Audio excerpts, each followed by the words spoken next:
All right, good afternoon, everyone, and thank you for joining us. This is Sarah Davison with VIAVI Solutions Marketing. I want to thank you for joining us on our call today on the Basic Test and Waveform Analysis webinar. I have just a few housekeeping notes to share with you. This webinar is being recorded and will be available for you to review in approximately 24 to 48 hours, and an email will be sent to all attendees with a link to the recorded version. All lines are on mute, but we are monitoring the chat and will answer questions at the end of the webinar or reach out to you individually to ensure you get the answers you seek. And now I'd like to turn it over to our speaker today, Mike Fortna. Thank you, Sarah. Welcome to the seminar. Again, I'm Mike Fortna. I'll be giving the webinar today, and along with me are Bill Nichols and Dave Hansen. We're all three field applications engineers for VIAVI radio test set products. So we're here to help with support on any of our radio test set products. Our emails are visible right there, so you can take a snapshot of that if you need to contact any of us. So for our agenda today, some things that we hope that you'll learn from the presentation is we're going to cover some of the graphical tools that you can use to evaluate digital transmitter performance. We'll talk about what do those tools tell you, what are the acceptable limits for various digital measurements, and are digital signals just good?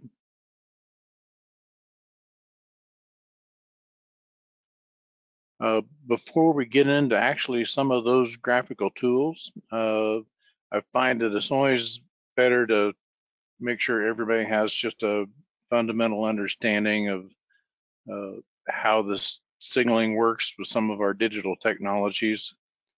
So if you look at this graph, the carrier that's meant to be a carrier in the center, and the way our digital radios are working is you can key a transmitter, and I'm going to use Project 25 as an example, but it's true of P25 technology, NXDN, DMR, all of them have these similar characteristics. But we'll use Project 25 as an example. And with that, I can key a transmitter. When I speak into the microphone, it does digitize my voice with a vocoder into ones and zeros. That's data that needs to be transmitted over the airwaves. And the way it's accomplished is we use FSK frequency shift keying. So the carrier is going to move to one of these four frequency offsets. And I might grab a laser pointer here. So each of these frequency offsets represents a 2-bit pattern. So in the case of Project 25, one offset is minus 1800 hertz, another offset is minus 600 hertz, another offset is plus 600 and plus 1800 hertz. So with these four offsets, the carrier, depending on the data that's built up to send out, moves the carrier to one of these four frequency offsets. So if it wants to transmit a 1-1, it moves the carrier to 1.8 kilohertz below center frequency. So each of those offsets then represents a 2-bit pattern. The receiver synchronizes with the data, and when it sees the carrier at plus 1.8 kilohertz, it interprets that as a 0-1. So it rebuilds the message based on the carrier offsets.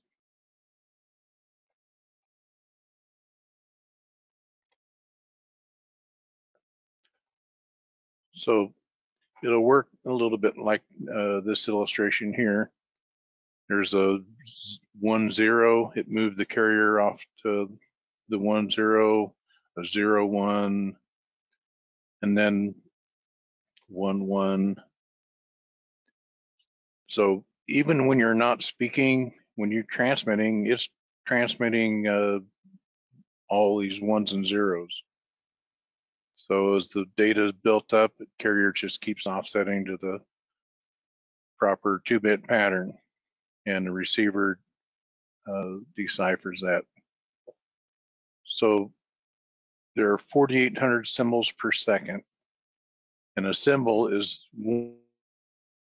one of those 2-bit places. Since each symbol represents 2 bits, the actual data rate is 9,600 bits per second. But the symbol rate is 4,800 baud.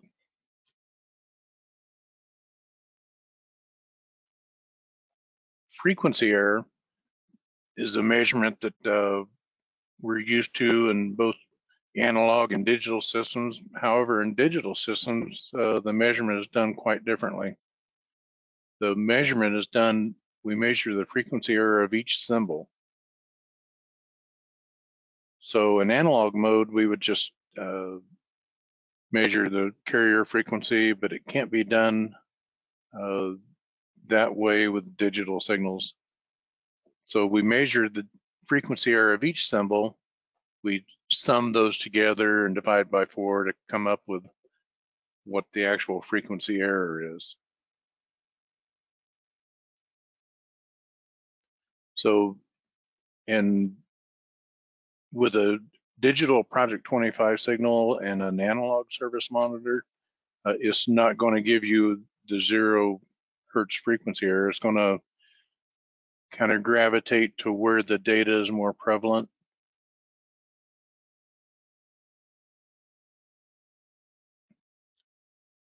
So simultaneously, when we're making the frequency error measurement, we're also measuring symbol deviation.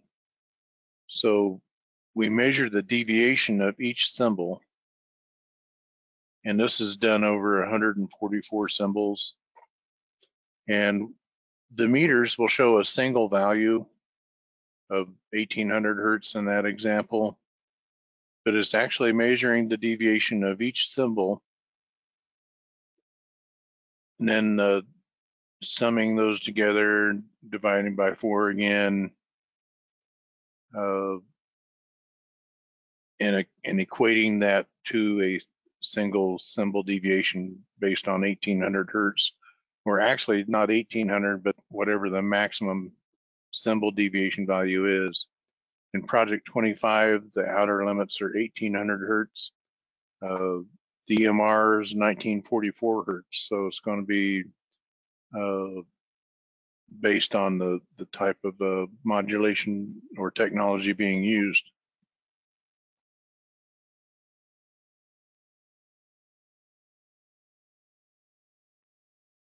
So now we'll look at some of the digital measurement tools. There's a constellation plot.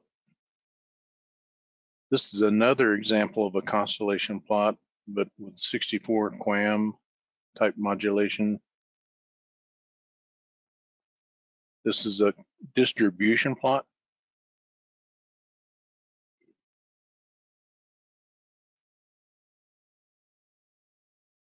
And this is the distribution plot again, but this is looking at HCPM modulation.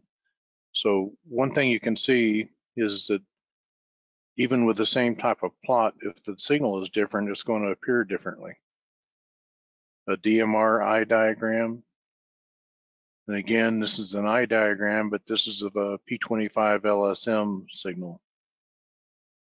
So just by looking at it, I can see that what type of signal it is. That's an eye diagram of a phase 2 HCPM type signal. A trajectory plot, this gives us different information. It's a power magnitude plot. Another trajectory plot, but if I'm receiving this off the air, I could tell immediately that that was an LSM base station I was receiving. And another trajectory plot. This is a CQ-PSK type modulation.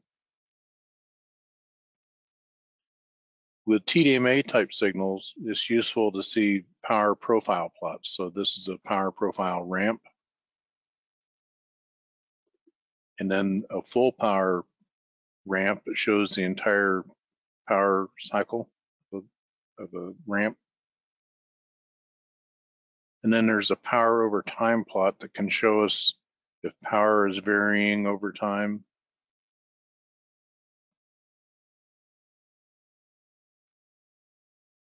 So each of those different graphical tools can reveal a unique or different types of signal impairments. So you can see different impairments with different tools.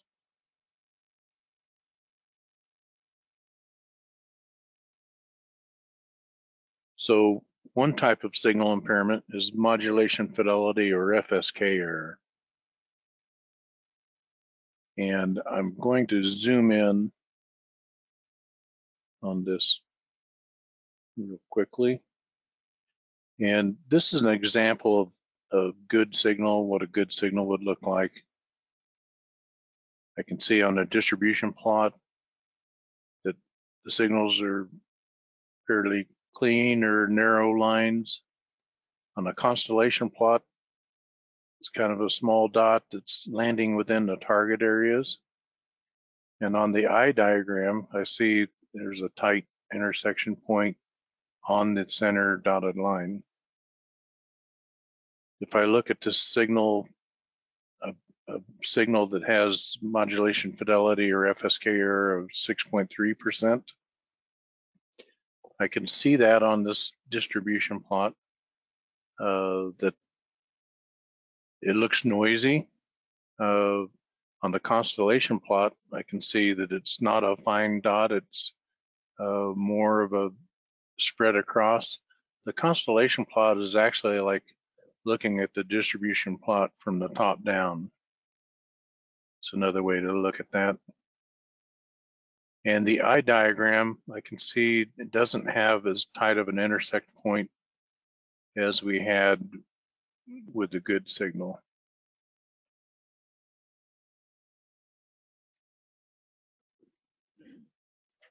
So how does the signal get that way?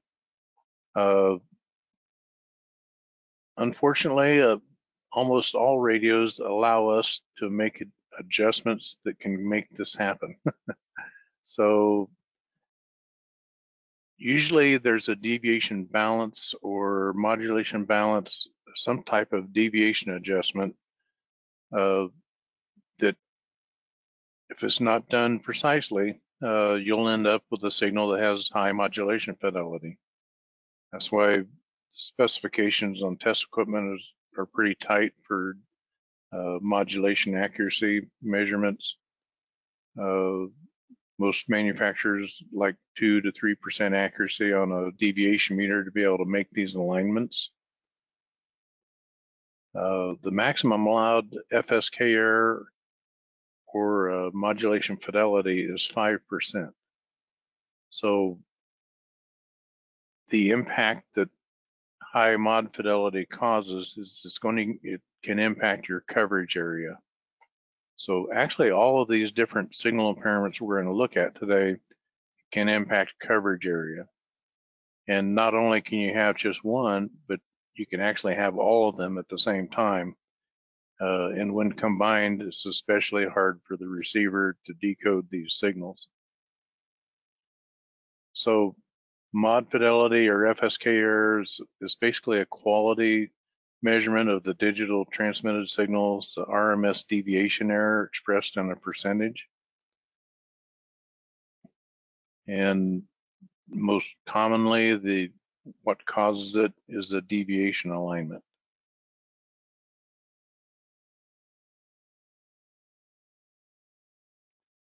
Symbol deviation is another thing that can be impacted by a different deviation adjustment in a radio. Usually it's the deviation limiting or max deviation adjustment. the maximum allowed symbol deviation error is 10% of the outer symbol. So in the case of project 25, the outer symbol is 1800 hertz. So 10% of that would be 180 hertz. In DMR is 1944 hertz is the outer symbol, so it would be 194 hertz in that case. So the deviation of each symbol is ratioed, and I'm going to zoom in on this. That froze it. So again, this is the good signal, and this is a case where the symbol deviation is, the symmetry is not right, so the symbols don't line up on the dotted lines. So many people may have not seen what bad signals look like, but this is what it looks like. So I can see on a distribution plot that they don't line up on the dotted lines. The constellation plot shows that the signals are landing outside of the target areas. And the symbol deviation that should be 1800 hertz in this case is showing 2047 hertz, which is beyond the 1980 hertz that would be allowed. So that signal is failing and would cause an issue for the receiver to decode it, which impacts, again, coverage area. One other thing I'll point out on the distribution plot, as you'll see, these symbols are showing different amplitudes. This is not a signal power measurement. It's an activity measurement. So what this plot is telling me is that this symbol here is active more often than this symbol. So it is symbol activity.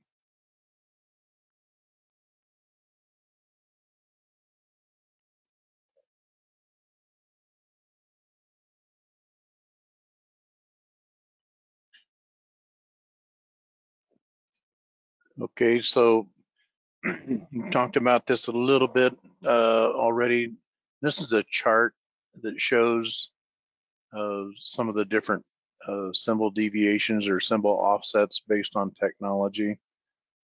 Project 25, phase 1 is plus and minus 1800 hertz on the outer symbols and plus and minus 600 hertz on the inner symbols. And that's, let me grab that laser pointer again. So that's this chart here, the phase 1. Phase 2 HCPM, you can see there's more symbols. The outer symbols are 3 kilohertz. Phase 2 HD QPSK type modulation, the outer symbols are 2250 hertz. DMR, which is a TDMA type modulation, so it's transmitting in 30 millisecond bursts, but during that 30 milliseconds, it is doing the FSK shifting to transmit the data. So this plot also applies in DMR. And the outer symbols there are 1944 hertz.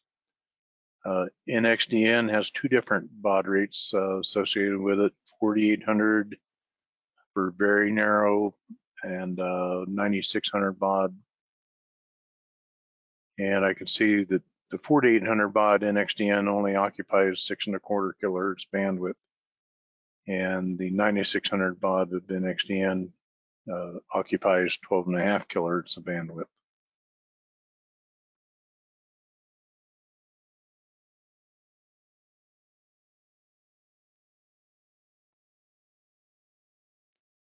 So symbol clock error. This is a somewhat uncommon issue, but I've seen it at least 3 times. And is most easily detected with the eye diagram. And on the eye diagram, what you look for is it should intersect on the dotted line in the middle. But when you have an issue with symbol clock error, it will actually shift above and below that center line, and it will make the distribution plot look as though there's FSK error, or make that value look higher. But if you look on the eye diagram and you see it shifting around, it's really because of a symbol deviation error, or symbol clock error rather. So symbol clock error most commonly is expressed in parts per million. For project 25 in NXDN, the maximum allowed error is 10 parts per million. DMR 1 part per million is the maximum. It can also be expressed in millihertz because it is a 4800 baud rate. This is a measurement actually of that 4800 baud symbol clock. Now, one thing is for sure is you'll never see this kind of issue or many other digital issues with an analog service monitor.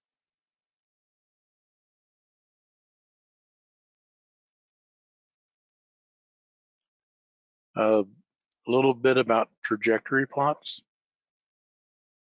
Again, a trajectory plot will show from the center going outward is a power magnitude measurement.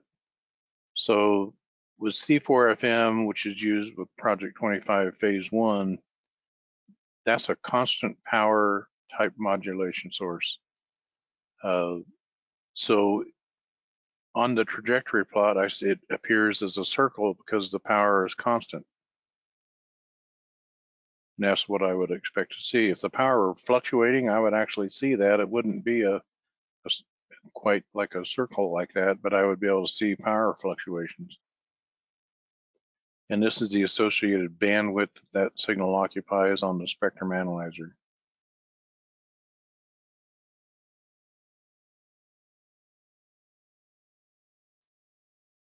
So this is an example of linear simulcast modulation. This type of signal is only transmitted by a base station. It's a complex waveform where the power varies between symbols. So on that distribution plot, when it's going from one symbol location to another, the power actually droops from one symbol location to another. But at symbol time, it's always at the proper power level or the same power level. So you can't use a standard broadband power meter to measure a signal like that. You would have at least a 3 dB error because it's going to try to pick up on the average of the power. Since it's always fluctuating in power from one state to another, a digital service monitor will measure the power at symbol time. So it's always going to measure power at these peaks at symbol time.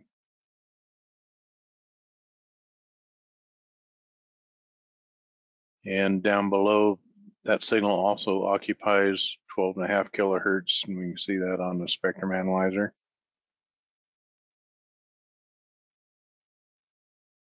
This is another form from another manufacturer. It's called WCQPSK. Again, that's also a 12.5 kilohertz bandwidth. I might mention also another thing I can see on an LSM plot or a trajectory plot, and I'll use the LSM as an example, is that type of signal requires a linear power amplifier.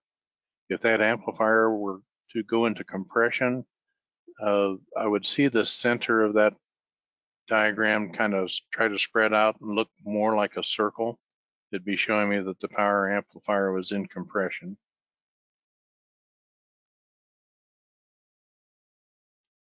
And finally, this modulation format called CQPSK.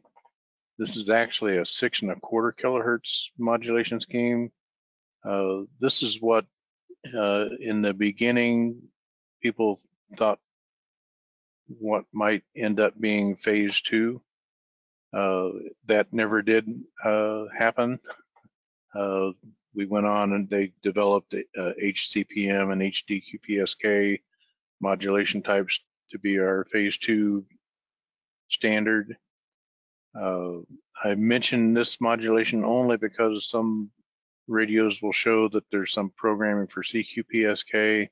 Simply means that the radio is programmed to receive a modulation type that's not constant power. It can be or it cannot be. It'll accept both. But if that's not programmed that way, it wouldn't work with a signal like LSM or WCQPSK.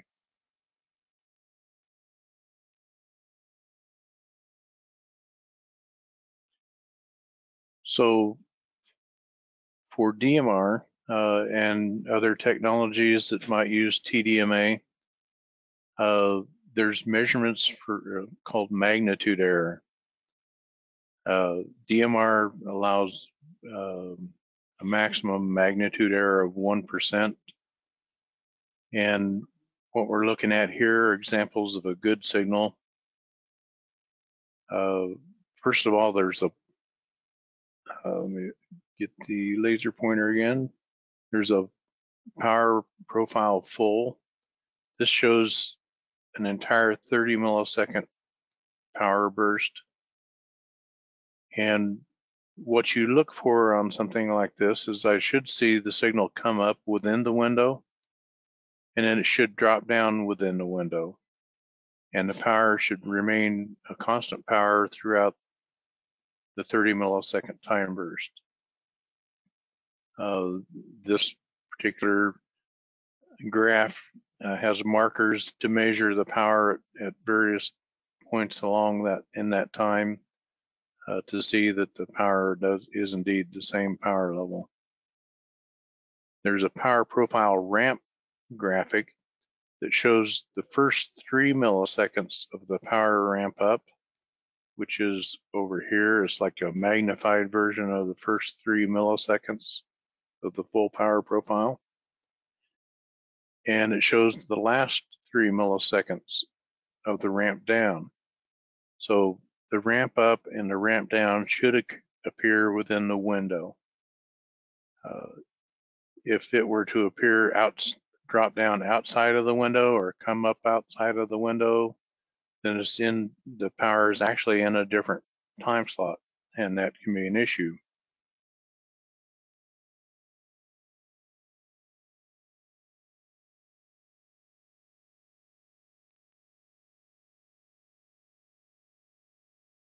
So we saw the good signal.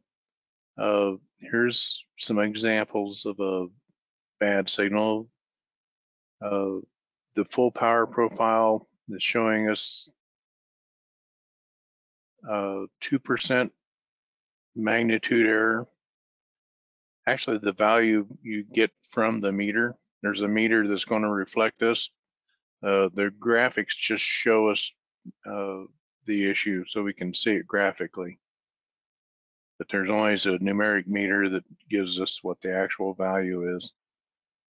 And we'll maybe possibly zoom in on this a little further. You can see a slight droop on this signal from beginning to end. And on the ramps, or the beginning 3 milliseconds is higher than it is at the last 3 milliseconds. So that's actually an issue for magnitude error. And this smaller picture here is actually a picture of a real radio issue that we took a snapshot of. It's got different issues. It's kind of a little ramp up problem there, and it ramps down outside of the 3 millisecond close window, where it should come down within the window, and it does not. So it's actually transmitting power into an adjacent time slot. So that will cause interference with that time slot.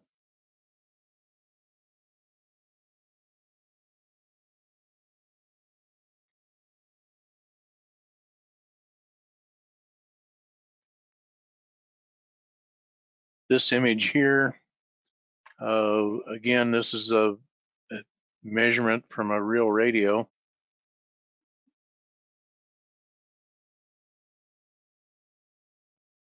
And you can see at the beginning, it kind of comes over and then it's got a shelf, then it comes up and it comes out.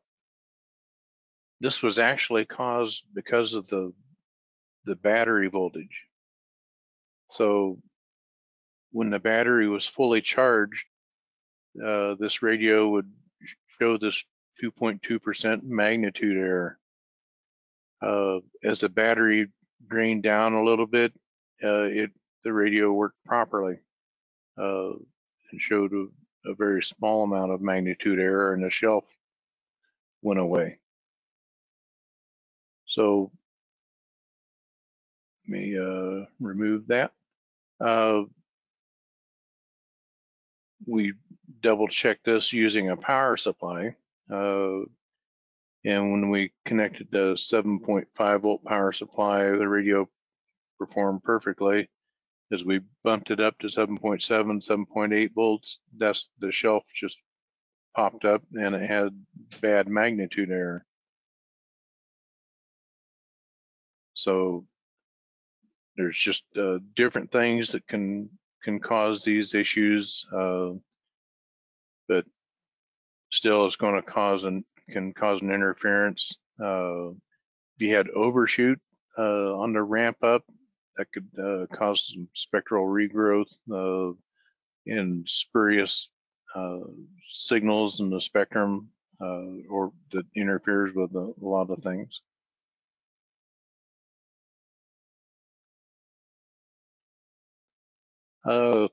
Another kind of common test is testing a transmitter bit error rate. This will always result in a 0 reading when you're testing a transmitter directly. The measurement on transmitter bit error rate is actually more useful in drive testing, where I'm receiving a signal off the air. But some of the common patterns that we would use is for project 25, we use a 1011 pattern. NXDN, DMR use a 1031 pattern. Some base stations will use a V.52 or O.153 or a standard 511 pattern. All three of those patterns are identical with different names. So test equipment may only show one of those, but it's important to know that if the test equipment only offers a standard 511, to know that that's equivalent to an O.153 or a V.52 pattern. VIAVI products have a pattern called frame sync. This is very handy to use because you can only, normally the bit error meter is expecting that the transmitter is transmitting one of these patterns, like a 1011 or a 1031 pattern, and you have to tell the bit error meter what pattern that it's receiving, and then it'll show you what the error is from that pattern. To get the radio to transmit that pattern to begin with, it's generally connected to a computer, and which is controlling the radio to make it transmit one of those test patterns. With a frame sync pattern, we can measure a transmitter that's just transmitting a voice. We can measure the bit error of a control channel. So that makes it very useful for testing, drive testing a control channel, because you don't have to take the station out of service. You can leave the station in service. The other method would be to take the base station out of service and make it transmit a 1011 pattern, so that you could then do your drive test measuring the 1011 pattern.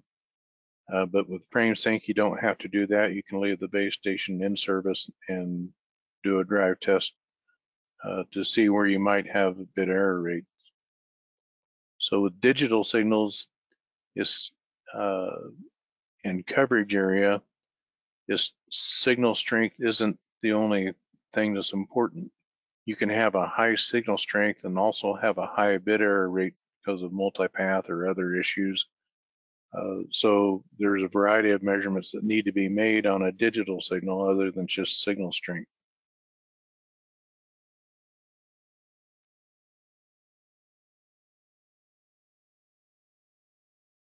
So on the receiver side of that, we test the sensitivity of a receiver using those same types of patterns, a 1011, a 1031, and a service monitor will inject a signal that has one of those patterns. I'll say a 1011 as an example. And generally this is done at a low level, like minus 116 dBm or lower. And a computer would be connected to the receiver, and it would interrogate the receiver for what its received bit error rate was. So you can actually adjust the level down until the receiver indicates a 5% bit error rate. Most people just inject the required amount and see that it's at least better than 5% at that level. So if you don't have the PC connectivity to the receiver to see exactly what it is, some service monitors have like a speech pattern built in. You can inject that into the receiver and drop the level until you can't understand the speech any longer. And that then becomes the usable sensitivity of the receiver in an informal manner. If you can't understand what's being said, then it's not usable. One thing you should be aware of is there are other signals that can interfere with the receiver testing. This spectrum analyzer image you see on the left is actually a signal that was off the air here, and it interfered with the receiver testing. So if I put on a laser pointer here, there are different things like you should always kind of be conscious of the cable type you're using. You should use a double shielded cable. I've seen cases where like an adapter on the radio wasn't tight and it was loose. Signal can get into that. And what I'm seeing on this analyzer, these are actually pretty strong signals with like minus 40. And it would cause the radio to fail the receiver sensitivity test. I can take our equipment to a trade show. A receiver will never pass a receiver sensitivity test in that environment because of all those strong signals in the area. So some solutions would be to have some type of case that you can put the radio into, or a screen room or something like that to shield yourself from the outside world.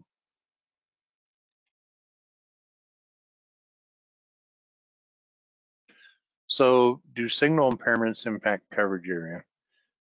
Yes, they do. Most of the time, the signal impairments that we've looked at so far are indeed caused by deviation alignments, or that's the worst. Those cause the worst signal impairments. They cause issues with modulation fidelity. They cause issues with symbol deviation, and you could have both or multiple signal impairments. So, and that can occur on a base or subscriber radios. I've actually seen cases where people misaligned almost all of their subscribers over time, and their system had some pretty bad issues. But most of these problems can be resolved with simple alignments. So if you look at these graphs, it's showing a kind of a coverage area with a 100-watt transmitter, and the coverage area with a 50-watt transmitter, and then a coverage area with a 25-watt transmitter. So 50 watts is 3 dB down from 100 watts, and 25 watts is 6 dB down from 100 watts.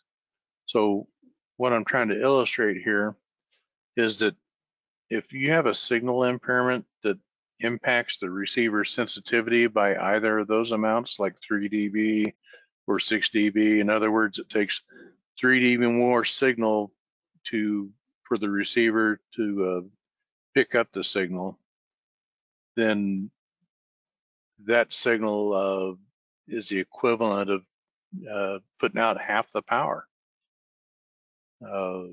or 25 watts instead of 100 watts. And that's all because of deviation alignments. So you don't want to, just because you have coverage areas or coverage issues, it doesn't mean you go to the base stations and crank them up for more power. You know, we need to look into it more deeply and see what the actual root problem is. So again, this can be a problem at the base or subscriber side. Most problems can be resolved with simple alignments. So in summary, graphical tools can aid in a diagnosis of digital issues. I can see exactly what's going on graphically, and then there's numeric values to back those things up. So digital signal impairments impact coverage area. The distribution and constellation plots can easily show symbol deviation error or high FSK modulation fidelity error. The eye diagram can show what signal type is being received. Can also show symbol clock error issues. And the power profile ramps can show any magnitude error issues which could be power amplifier related or power supply related.